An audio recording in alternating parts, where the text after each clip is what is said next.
प्रशांत विहार इलाके में धमाका बताया जा रहा है और वहां पर सफेद पाउडर बिखरा पाया गया है। ठीक वैसा ही पाउडर रोहिणी के एक स्कूल से पाया गया था। 11:15 बजे लगभग पुलिस को धमाके की एक कॉल आई और ब्लास्ट को लेकर अब जांच की जा रही है। हालांकि इस वीडियो में देखा जा सकता है सफेद धुएं का गुबार ऊपर आसमान तक दिखाई दे रहा है और इसी के बाद वहां पर लोगों ने पुलिस को कॉल किया 11:48 पर। अरविंद ओझा मेरे सहयोगी जुड़ गए हैं तमाम जानकारी के साथ। पुलिस के जिन लोगों से आपकी बातचीत हुई अरविंद, वो क्या कह रहे हैं धमाके के बाद?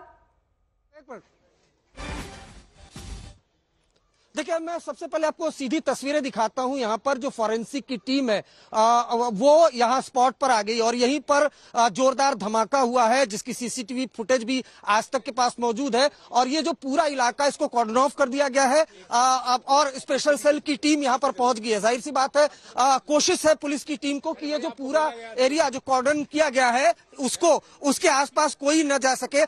फिलहाल एफएसएल की टीम यहाँ पर मौजूद है, जो तमाम सीनियर अफसर हैं वो यहाँ पर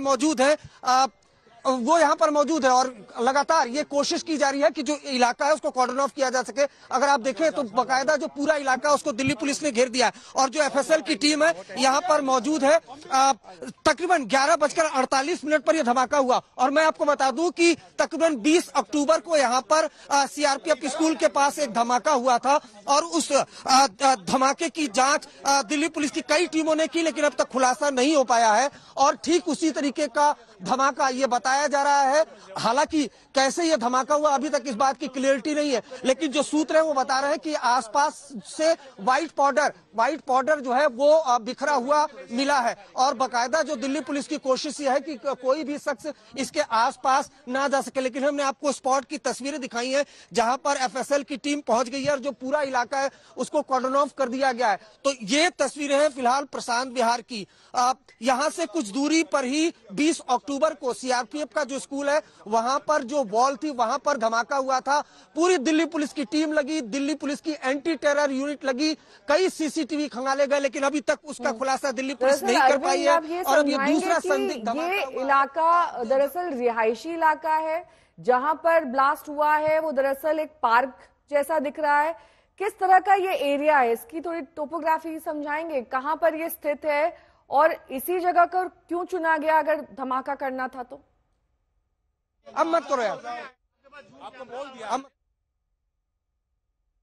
रिहायशी इलाका है यहाँ पर और जो पूरा शॉप है यहाँ पर, ये जो पूरा शॉप है यहाँ पर और यहाँ पर बकायदा जो भीड़ भाड़ जो पार्क है और जो पार्क से सटा बाउंड्री वॉल है वहां पर यह धमाका हुआ है। और मैं आपको यह भी बताता चलूं कि इस धमाके में एक शख्स मामूली तौर पर घायल है, उसके आंख में चोट लगी है और पूरा जो इलाका है वो रिहायशी इलाका है। धमाका जोरदार था, धमाके की आवाज वो काफी ज्यादा लोगों ने सुनी है। उसके बाद यहाँ पर जो पुलिस की टीम है वो पहुंची हुई है और देखेंगे यहाँ पर तो न सिर्फ लोकल पुलिस बल्कि एंटी टेरर यूनिट जो एक्सपर्ट होती है वो यहाँ पर पहुंची है। और पुलिस की ये कोशिश है कि जाहिर सी बात है जिस तरह से लगातार एक के बाद एक दो धमाके हुए, पुलिस में हड़कंप है, इस वजह से पुलिस की ये कोशिश है कि सभी लोग यहाँ से हट जाए। लेकिन हम यहाँ से आपको सीधी तस्वीरें दिखाएंगे। ये रिहायशी इलाका है, भीड़ भाड़ वाला इलाका है और आसपास कई शॉप है। वैसे इस इलाके को प्रशांत विहार पीवीआर के नाम से जाना जाता है और यहाँ पर ये धमाका हुआ है। एफएसएल की टीम यहाँ पर पहुंची हुई है, चूंकि जहाँ पर ब्लास्ट हुआ है वहां से कुछ नमूने, कुछ सैंपल वो कलेक्ट किए जा सके, इस वजह से एफएसएल की टीम यहाँ पर आई हुई है।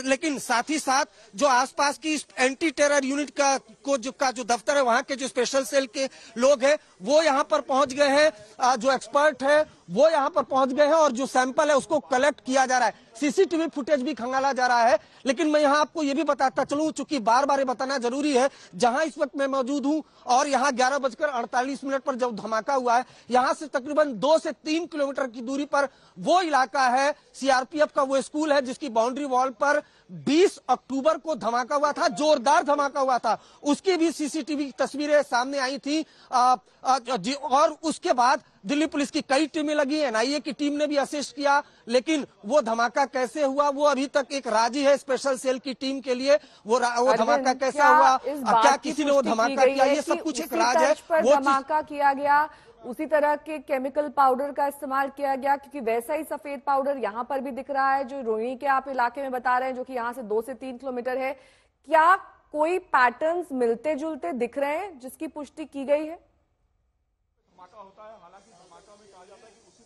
देखिए जो मौका है वहां से आज तक के पास तस्वीरें भी मौजूद हैं। नेहा ने वो तस्वीरें भेजी है जिसमें व्हाइट पाउडर बिखरा हुआ है। अब क्या वो धमाके की वजह से व्हाइट पाउडर वहां पर बिखरा हुआ है या वो कुछ और है, इसकी जांच की जाएगी। लेकिन जाहिर सी बात है, जब कोई धमाका होता है उसके बाद जो पूरा इलाका है उसको कॉर्डन ऑफ किया जाता है। जैसे इस इलाके को कॉर्डन ऑफ किया गया है, इस पूरे इलाके को घेर दिया गया। इसके अंदर सिर्फ दिल्ली पुलिस की टीमें मौजूद है, स्पेशल सेल की टीमें मौजूद है और फॉरेंसिक की टीमें मौजूद है। सैंपल कलेक्ट किए जा रहे हैं, एक एक नमूने को कलेक्ट किया जा रहा है। खासतौर से वो जो बाउंड्री वॉल है जहां पर ब्लास्ट हुआ है वहां पर एफएसएल की टीम है, वो नमूने को कलेक्ट कर रही है और उसके बाद जो सैंपल कलेक्ट होगा फॉरेंसिक टीम ही बता पाएगी कि किस तरीके का ये ब्लास्ट है। लेकिन जोरदार आवाज थी, आवाज लोगों ने सुनी, उसके बाद पीसीआर को कॉल की गई और जो पूरा इलाका है वो रिहायशी इलाका है, आसपास कई दुकानें और ये जो पूरा इलाका, इस पूरे इलाके को घेर दिया गया है। लोग इस वजह से भी थोड़े हैरान हैं क्योंकि आपको ये बता दूं कि 20 अक्टूबर को यहां से, जो अभी इस वक्त जहां मैं क्राइम सीन पर मौजूद हूं, यहां से तकरीबन 2 किलोमीटर दूर सीआरपीएफ का स्कूल है जिसकी बाउंड्री वॉल पर जोरदार धमाका हुआ था और इतना जोरदार धमाका था कि जो बाउंड्री वॉल थी उसमें छेद हो गया था। और 20 अक्टूबर के बाद उस क्राइम सीन से महज 2 किलोमीटर दूर जहां इस वक्त मैं मौजूद हूं, जहां आज तक की टीमें मौजूद है, आप देख पा रहे हैं यहां पर जोरदार ये धमाका हुआ है। उसके बाद फिर यहां पर जो लोकल पुलिस को जानकारी दी गई और उसके बाद फिर लोकल पुलिस की टीम, स्पेशल सेल की टीम और सीनियर अधिकारी यहां पर पहुंचे हुए हैं। ये जांच की जा रही है कि ये धमाका कैसे हुआ, क्या किसी ने इस धमाके को अंजाम दिया, क्या नेचर है इस धमाके का, इसकी जांच यहां पर की जा रही है।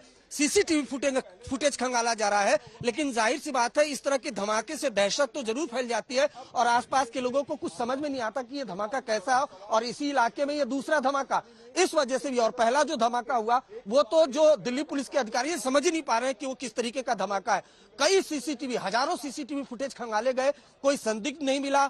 यहां तक कि वो धमाका कैसे हुआ ये भी अपने आप में एक अनसुलझी पहेली बना हुआ है दिल्ली पुलिस के लिए। और उसके बाद अब 20 अक्टूबर को इस इलाके में धमाका हुआ था। ये तो काफी रिहायशी इलाका, पहले जो स्कूल था, स्कूल के पास धमाका हुआ था, लेकिन अब यहाँ आसपास आप देख पा रहे हैं रिहायशी इलाका है, कई दुकानें यहाँ पर मौजूद है और यहाँ पर से धमाका हुआ। धमाके के बाद धुएं का गुबार भी अब देखा जा रहा है। लेकिन ये ब्लास्ट किस तरह का है, नेचर ऑफ ब्लास्ट क्या है, क्या किसी ने धमाके को अंजाम दिया, ये तमाम चीजें जांच का विषय है। और इस वजह से स्पेशल सेल की टीम यहाँ पर पहुंची हुई है, भारी भरकम यहाँ पर टीम पहुंची हुई है, कई रेंज की टीमें पहुंची हुई हैं, सीनियर अधिकारी है वो यहाँ पर पहुंचे हुए हैं। और फिलहाल जो ये कार है इसके ठीक सामने की तरफ एफएसएल की टीमें हैं, कई एफएसएल की टीमें, फॉरेंसिक एक्सपर्ट हैं, वो खासतौर से जो ब्लास्ट जहां पर हुआ है वहां से सैंपल कलेक्ट करके लेकर जा रहे हैं। सैंपल कलेक्ट करने के बाद ही ये क्लियर हो पाएगा कि किस तरीके का ये इसमें एक्सप्लोसिव इस्तेमाल हुआ, क्या कोई एक्सप्लोसिव इस्तेमाल हुआ भी या नहीं हुआ, नेचर ऑफ ब्लास्ट क्या है, इन तमाम चीजों की जानकारी की जाएगी। लेकिन फिलहाल जो पूरा जो क्राइम सीन है वहां पर अभी फिलहाल एफएसएल की टीम को खड़ा किया गया और एफएसएल की टीम के हवाले ही जांच का जिम्मा है फिलहाल। इसके अलावा अरविंद, जिस तरह से आप डिटेल्स बता रहे हैं, जाहिर तौर पर एक ऐसी जगह पर धमाका किया गया, वहां रोहिणी में भी यही सिनेरियो था, यहाँ पर भी यही सिनेरियो है, जिसमें लोगों को कोई नुकसान नहीं पहुंचा है, क्योंकि वहां आसपास अगर आप पार्क के भी दृश्य देखेंगे तो वहां लोग मौजूद नहीं थे। हालांकि एक शख्स जरूर आप हाल बता रहे हैं, लेकिन कहीं ना कहीं एक संदेश देने की कोशिश है कि हम इसी तरह के धमाके कर रहे हैं या फिर करते रहेंगे आने वाले वक्त में और दिल्ली को दहलाते रहेंगे। ये एक मैसेज देने की कोशिश है, ये किसी को नुकसान पहुंचाने का मकसद नहीं है। यहाँ देखिए, अभी तक तो ऐसे ही लग रहा है कि ये मैसेज देने की कोशिश है या मैसेजिंग है, क्योंकि पहले जो 20 अक्टूबर को जिस ब्लास्ट की मैं बात आपको बता रहा था, वो ब्लास्ट जब हुआ था तो वो ब्लास्ट अभी तक खुला नहीं है और कई टीमें लगी थी, एनआईए की टीम ने भी असिस्ट किया था। यही अभी तक क्लियरिटी नहीं है कि वो नेचर ऑफ ब्लास्ट क्या है, कैसे हुआ, क्या बारूद बड़ी संख्या में रखा हुआ था, एक्सीडेंटल ब्लास्ट था, किसी ने धमाके को अंजाम दिया। शुरुआत में तो उस वक्त जो ऑफिसर थे उन्होंने आज तक की टीम को बताया था कि ये लगता है ऐसा कि मैसेज देने की कोशिश की गई है। अभी वो ब्लास्ट खुला ही नहीं था, अब यहाँ पर ये धमाका हुआ है और सामने की तरफ जहां पर अगर मैं आपको दिखाऊं जो सीनियर अधिकारी चर्चा कर रहे हैं एफएसएल की टीम के साथ, वहीं पर धमाका हुआ। वो पार्क, ये सामने की तरफ पार्क है और पार्क से जो सटा हुआ वॉल है उस वॉल पर ये ब्लास्ट हुआ है। और अगर सामने की तरफ देखें तो 3 से 4 एफएसएल की टीम के लोग हैं और जो सीनियर अधिकारी है वो उससे जानकारी जुटाने की कोशिश कर रहे हैं। अब इस ब्लास्ट के पीछे कौन है, किस तरीके का ये ब्लास्ट है, इसकी जानकारी जो सीनियर अधिकारी हैं एफएसएल की टीम से ले रहे हैं। हालांकि एफएसएल की टीम यहां से जो सैंपल कलेक्ट करेगी, वो सैंपल जब उसका रिजल्ट आएगा तभी पता चल पाएगा कि नेचर ऑफ ब्लास्ट क्या है। लेकिन अभी ऐसा लगता है कि लो इंटेंसिटी का ब्लास्ट है, लेकिन धमाका काफी जोरदार है। और जैसे ही इस धमाके की जानकारी पुलिस को मिली है, उसके बाद जो पुलिस की टीम है, एफएसएल की टीम है, वो यहाँ पर पहुंची हुई है। ठीक है, बहुत बहुत शुक्रिया इस तमाम जानकारी के लिए आपका अरविंद।